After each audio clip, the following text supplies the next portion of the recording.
ए भाई, मेरी बात को बहुत ध्यान से सुनना। श्रीपाद कह रहे भजन को इससे नहीं तौला जाता कि करोड़पति बन गए तो भजन का लाभ बहुत मिल गया, या भजन शुरू किया तो तुम दरिद्र हो गए। बोले देखो भजन फला नहीं, जिस दिन से वृंदावन गए सत्संग सुना उसी दिन से सब चौपट हो गया। दोनों बातें समझना। महारंकत्वे वा परम विभवे सिंगे पे है। अगर रसिकों के संग का रंग चढ़ेगा तभी इस मार्ग में चल सकते हो, नहीं तो फिसलन ही फिसलन है। महारंकत्व हो सकता है जिस दिन से भजन शुरू करो उस दिन से शुरू हो जाए तुम्हारा पाप का संयोग जो पूर्व जमा हुआ है, क्योंकि नष्ट होकर अब तुम्हें भगवत प्राप्ति करानी है। कल एक साधक भारी रोग से ग्रसित, और वो बोला कि हमें लगता है कोई वैष्णव अपराध बन गया। क्यों? नहीं, ये शरीर में। अरे बावरेपन में हम कह रहे शरीर रोग से ग्रसित है तो बुद्धि को तो स्वस्थ रख ले। बुद्धि रोगी हो गई तो शरीर स्वस्थ होने पर भी महान नरक जैसा उसको दिन और रात व्यतीत होता है, नारकी भोगों का चिंतन करते हुए। कोई अपराध तब बनता है जब अहंकार होता है, ध्यान रखना। और तुम जो सब शरणागत हो, रोज ऐसा मंजना लगता है कि तुम्हारे अहंकार चढ़ पाएगा। रोज बर्तन मांजा जाए तो चाहे जितना गंदा हो एक दिन चमकने लगता है। ये सत्संग भाग भर मत जाना, पक्का समझना। जितने बैठे हो अनुभव कर लेना, जहां कमजोरी है यही लगेगा सिर्फ मेरे लिए बोला जा रहा है। और सत्य मानना, ये सत्संग है, ये सार्वजनिक भगवदानंद के लिए किसी व्यक्ति का लक्ष्य करके नहीं, सार्वजनिक सार्वभौम सत्संग होता है। शरीर का रोगों से ग्रसित हो जाना या कोई विपत्ति आ जाना ये हमारे पूर्व अपराध का है, पूर्व पाप का है। वर्तमान में यदि वैष्णव अपराध होगा तो शारीरिक दंड नहीं मानसिक दंड होगा। क्या? आपका भजन रोक दिया जाएगा। तत्कालिक आप बहुत शुद्ध वैष्णव पवित्र हृदय के हैं, अगर कोई त्रुटि हो गई तो तत्कालिक दंड मिलता है। खोपड़ी दीवार में लग गई, चबेटा लग गया, दांत से जबान कट गई, अचानक कोई ऐसी घटना घट गई, थोड़ी मोड़ी चोट, ऐसा असाध्य रोगों का सृजन पूर्व शरीर रचने के पहले ही होता है, जो पूर्व पाप से है। आज हम भजन कर रहे हैं लेकिन पूर्व पाप रचित इसमें जो सृजन किया गया रोग वो पहले का है, आज से थोड़ी उत्पन्न हुआ है। तो साधक को बहुत विवेकवान रहना चाहिए, नहीं तो अब हमारा शरीर अस्वस्थ और बुद्धि अस्वस्थ, यही मूर्खता नहीं। शरीर स्वस्थ और बुद्धि स्वस्थ है तो हम परमानंद में मगन ठिंगे पे रखा है। हमारी बात को समझना। हमारी बुद्धि भगवदाकार है तो पूरे शरीर में कीड़ा पड़े हो, गलता लगाओ तो कुछ फर्क नहीं है। और बुद्धि विषयाकार है तो चाहे एसी में बैठे हो जलोगे, देखा है। इन समस्याओं का समाधान करने के लिए ही अध्यात्म है, रुपया नहीं है, पद नहीं है। समस्त समस्याओं का समाधान अध्यात्म से होता है, विवेक से होता है। ध्यान दीजिए, परमार्थ पे चल रहे तो महारंकत्वे वा परम विभवे, हमारे कदम नहीं रुकेंगे चाहे हमें ऐसी परिस्थिति दे दी जाए कि भोजन के लिए भी तरसने लगे, और चाहे परम विभवे। ऐसा होता है, ये ना सोचे दोनों बातें होती हैं। एक है चक्रवर्ती सम्राट अम्बरीश जी महाभागवत, और दूसरे चीदर चिदरानी जी महाभागवत, जिनके यहां अतिथि पीपाजी सीता सहचरी आते तो अंदर जाकर अपनी पत्नी से कहते कि आज तो बहुत बड़ा अनर्थ हो जाएगा। उनका क्यों भगवान? बोले बहुत बड़े संत अतिथि आए और आज हमारे पास कुछ नहीं है। जरा विचार करना, उनके घर में दरवाजे और खिड़की भी नहीं रह गई थी। क्यों? संत आते तो खिड़की बेचे आए, 4 मुट्ठी चावल उबाल कर उनको पवा दिए, दरवाजा बेचे। मिट्टी का पात्र था जिसमें रसोई अमनिया करते थे, कुछ नहीं रह गया था जो बेचा जा सके। एक वस्त्र शरीर में था चिदरानी जी के। उन्होंने कहा भगवान अतिथि भूखा नहीं जाएगा। पढ़ के देख लो भक्तमाल जी में श्री नाभा जी ने चरित्र लिखा, जो दिव्य दृष्टि संपन्न महापुरुष। कहा कैसे? बोले वस्त्र है ना, कुछ ना कुछ तो बिक ही जाएगा, तो अतिथि को कुछ ना कुछ 4 मुट्ठी चना ही मिल जाएगा। अतिथि तो भूखा नहीं जाएगा, संत तो भूखे नहीं जाएंगे। और महाभागवत जिनके दर्शन करने द्वारिकाधीश के दिव्य दर्शन करके सीता सहचरी और पीपा जी आ रहे हैं, उनके दर्शन करने। स्थिति क्या है? खाने पीने की तो बात जाने दो, पहनने के लिए भी सीधे वस्त्र नहीं, एक ही वस्त्र था चिदरानी जी के, उतार के दे दिया।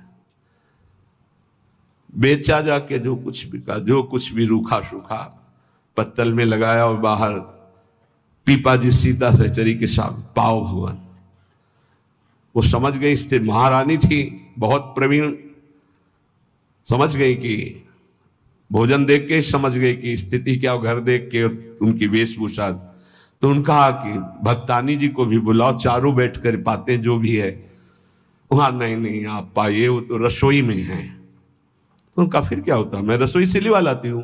अब उनको अगर पीपा जी कहते तो शायद चीदर जी कहते कि आप रुक जाओ, लेकिन सीता सहचरी जी तो सीधे रसोई में गई तो दिगंबर बैठी थी। समझ गए, देखते अंदर घर का हाल देखकर उनको आंसू आ गए, क्योंकि महारानी रह चुकी है वो स्वयं तो परम वैराग्य से रहती थी, टाट लगा के। महारानी होते हुए भी टाट लगा करके भगवान की भक्ति में। सीता सहचरी जी बहुत ही ज्ञान संपन्न देवी, देखते ही उनको समझ में आ गया कि वो अकिंचनता की हद है इनके घर में, खाने के लिए दाना नहीं, कहीं कुछ नहीं। और तो उन्होंने कहा, देवी तुम निर्वस्त्र कैसे बैठी हो? तब उन्होंने कहा, अरे हमने सुना था आप द्वारिकाधीश के दर्शन करके आ रही, तो जब मिलेंगी तो रूप माधुरी का वर्णन करेंगी प्रभु की। क्या इस नासवान शरीर की चर्चा चला दी?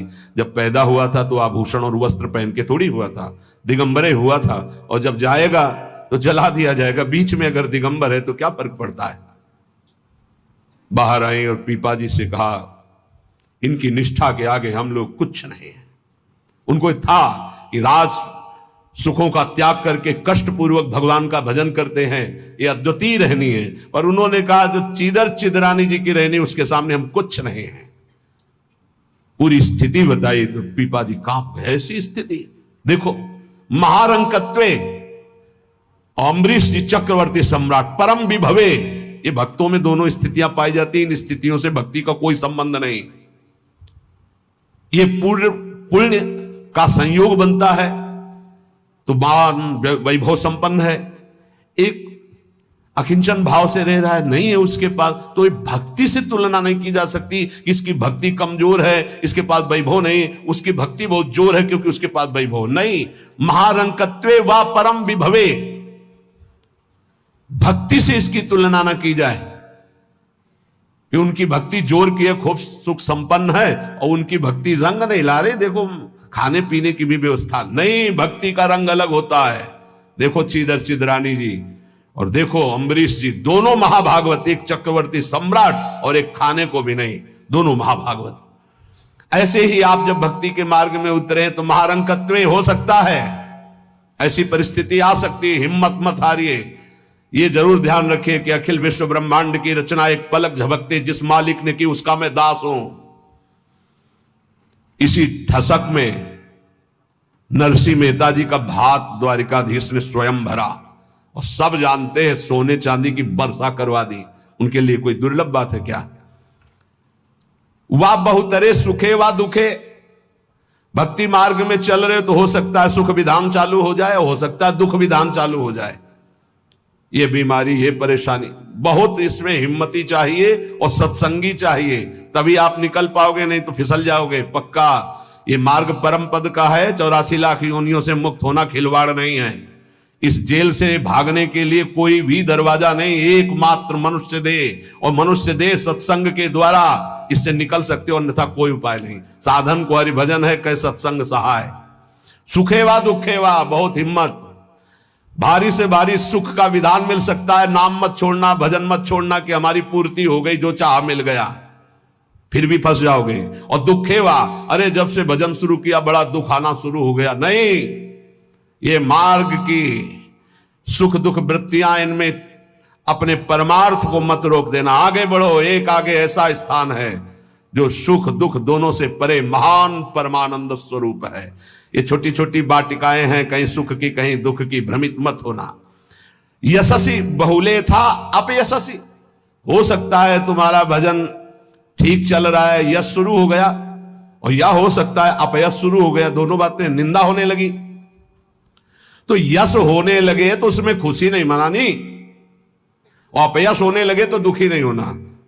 वैसे अच्छी बात यह है कि अपयश होने लगे तब खुशी होना चाहिए। बड़ी कृपा हरि की, अब कोई प्रणाम करने नहीं आएगा। राधे श्याम जी धर्म मनावे चले जाओ, कोई नहीं देखेगा। जब कबीरदास जी ने देखा कि बहुत यश हो रहा है तो संतों की युक्तियां होती हैं। काशी की एक वैश्या के पास गए, वैश्या ने देखा कबीरदास जी आए, खड़े हो गए, प्रणाम किया। महाराज पहली प्रार्थना कि आप जल्दी यहां से निकल जाओ। उनका क्यों? अरे बोले इस गली में खड़े होने का मतलब है कि निंदा होना। आप महान संत हैं, आप यहां खड़े भी होंगे तो आपकी निंदा। हम बोले वही करवाने के लिए आए, हम निंदा करवाने के लिए आए, आप हमारा साथ देंगे? उनका भगवान आप आज्ञा करें, भला मैं नीच आपकी क्या सेवा कर सकती हूँ? बोले गले में हाथ डाल के पूरी काशी में घूमना है। बोले महाराज कोई पानी नहीं पूछेगा आपको। बोले यही चाहते हैं। बोले भी जैसी आपकी इच्छा। गंगा जल भरा, थोड़ा रंग वंग डाल के, एक हाथ में गंगा जल की बोतल, दूसरे हाथ में वैश्या। अरे बोले देखो देखो, दूसरे दिन से कबीरदास जी की कुटिया शांत, कोई प्रणाम नमस्कार नहीं। अरे हम जानते थे, कुछ तो कहते हम जानते थे पहले से, असलियत तो यही है। और कुछ कहते यार कुछ तो गड़बड़ है, ऐसे महात्मा तो नहीं है। फिर भी जो कुछ श्रद्धा रखते थे वो इस बात से नहीं गए कि ठीक है अच्छे हैं पर ऐसा कैसे कर सकते हैं, छोड़ो यार। वहां कोई प्रणाम नहीं, बड़े चैन से भजन करने लगे। युक्तियां संतों की होती, पर वो युक्ति सिद्ध ही करे। जीना मुश्किल हो जाएगा अगर हिम्मत नहीं है, भगवत प्राप्त नहीं है, सिद्धों की बात है। उपद्रव न करे कि अब हम भी कुछ थोड़ा ऐसा कर पिट जाओगे। हाँ हाँ, सिद्धों की बात अलग है। फिर राजा को अश्रद्धा हुई तो चमत्कार भी उनके जीवन में था ऐसा कि दिखाया, होश उड़ गए। तो कहा भगवान वो, बोले वो जन साधारण की आंखों में धूल डालने के लिए बहुत एकत्रित हो गए, भजन में बड़ा विघ्न पड़ने लगा। तो यशस्वी बहुले था अपयशस्वी। देख लो भक्ति का मार्ग, आप खिलवाड़ मत समझो। महारंकत्वे व परम विभवे, मेरे कदम नहीं रुकेंगे, चाहे भिखारी बना के रखो, चाहे चक्रवर्ती राजा बना दो। बहुतरे सुखे वा दुखे वा, भारी सुख दे दो या भारी दुख दे दो, कदम नहीं रुकेंगे आपकी तरफ से। यशस्वी बहुले था अपयशस्वी, चाहे यशस्वी बना दो चाहे निंदा कराने, खूब निंदा कराओ, हमें मार निंदा हो तो भी हमारा मार्ग नहीं रुकेगा। आगे मणुआ लोस्ट्रे, चाहे मणि दे दो और चाहे माटी के घरौंदे पे रखो, हमें कोई फर्क नहीं पड़ता। महलों में रखो चाहे झोपड़ी में वास दो। सुहृदे परम व द्वेष्यति, सब लोग हमें प्यार करें या सब हमसे द्वेष करें, कोई फर्क नहीं पड़ता, हम अपने मार्ग पर चलेंगे। समा दृष्टि नित्यम मम भवति वृंदावन जुषहा, मैं ऐसी सम दृष्टि रख के चलूंगा। हे वृंदावन धाम, मुझे सामर्थ्य प्रदान करो कि मेरे कदम किसी भी स्थिति में लड़खड़ाए नहीं। ये बहुत बड़ी बात है। बिना इस बात के आए बात की बात में नहीं पहुंचा जाता। ये बहुत हिम्मत की बात है। इस शूरवीर का मार्ग है। दुख आवे या सुख, संपत्ति आवे या विपत्ति, यश आवे या अपयश, महलों में रखे चाहे झोपड़ी में, हर स्थिति में हमारी भक्ति में कभी नहीं होने वाली, ये निष्ठा रखे। यहां ऐसी भक्ति बहुत कम है, बहुत कम है। इसीलिए खूब सत्संग सुनो, जितना विश्वास दृढ़ करोगे उतनी भक्ति महान होगी। बिन विश्वास भगति नहीं ते बिन द्रवहि न राम, और राम कृपा बिन सपने जीव न लह विश्राम। हित ध्रुव जो विश्वास है तब ही सुधरे बात, ना तरु माया पंथ में फिरे जो टक्कर खात। और ये स्थिति समत्व की तभी आती जब इष्ट में ममत्व हो जाता है कि अब आपको नहीं छोड़ सकते, चाहे जो कुछ हो जाए प्रभु, चाहे जैसी परिस्थिति हो। संतों की वाणी, इष्ट में अपने सुदृढ़ अनन्यता हो जाना। राधा वल्लभ ध्यान धरोउर, राधा वल्लभ इष्ट हमारे, राधा वल्लभ नाम जपो नित, राधा वल्लभ ही में धारे। राधा वल्लभ जीवन है मम, राधा वल्लभ प्राण ते प्यारे, राधा वल्लभ नयन बसे, सरस माधुरी होत नहीं छिन न्यारे। परम संत श्री रसिक सरस माधुरी जी कह रहे हैं, राधा वल्लभ का ही नाम हमारी जिह्वा में और राधा वल्लभ का ध्यान हमारे हृदय में, क्योंकि इष्ट हमारे राधा वल्लभ। राधा वल्लभ का हृदय में ध्यान और मुख में नाम में आचार्य चरण भी आदेश करते हैं। सबसो हित निष्काममति श्री वृंदावन विश्राम श्री राधा वल्लभ लाल को हृदय ध्यान मुख नाम। जो आचार्य का है इष्ट उसके अधीन होते हैं, तो हर समय हमारे मुख से राधा वल्लभ राधा वल्लभ राधा वल्लभ। अब सेवक जी महाराज ने हा हरि राधा बाबा